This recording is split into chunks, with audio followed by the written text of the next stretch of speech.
आघाडीच कंटिन्यू होणार आहे का दोन्ही ठाकरे काही वेगळा विचार करू शकतात? स्थानिक स्वराज्य संस्थांमध्ये फार राजकीय पक्षांच्या आघाड्यांना महत्त्व असतं.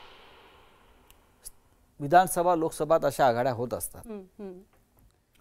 पण ग्रामपंचायती असतील, जिल्हा परिषदा, महानगरपालिका ह्याच्यामध्ये स्थानिक प्रश्न खूप महत्त्वाचे असतात.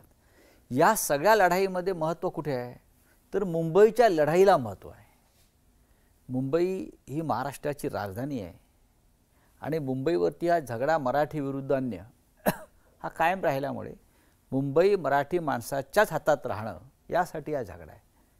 आणि भारतीय जनता पक्षाकडे राहणं म्हणजे मराठी माणसाकडे राहणं असं कधी होणार नाही. तो शेटजींचा पक्ष आहे किंवा इथे काँग्रेस पक्ष स्वबळावरती काहीच करू शकणार नाही किंवा राष्ट्रवादी काँग्रेस नाही. त्याच्यामुळे पुढाकार नेहमीप्रमाणे आम्हाला घ्यावा लागेल. गेले 35-40 वर्ष आम्ही इथे सत्ता आमची आहे, लोकांनी आम्हाला सत्ता दिलेली आहे.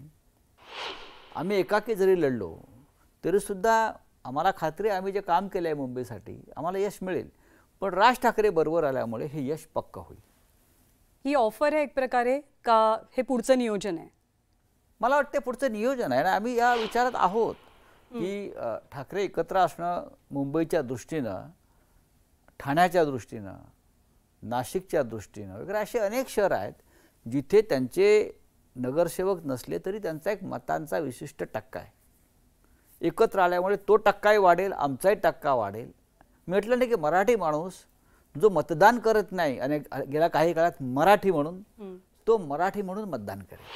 पण अनेकांना वाटतं की ठाकरे एकत्र येण्यामध्ये खूप दबाव कारणीभूत ठरतील. दबावामुळे कदाचित दोन्ही ठाकरेंना इच्छा असूनही एकत्र यायला मिळणार नाही. तर आमच्यावरती कोणताही दबाव नाही, दोघांवरही नाही. बरोबर आहे. आणि राज ठाकरे सुद्धा अशा कोणत्या दबावाखाली येऊन निर्णय घेतील असं मला वाटत नाही या प्रश्नावर, मराठीच्या प्रश्नावर.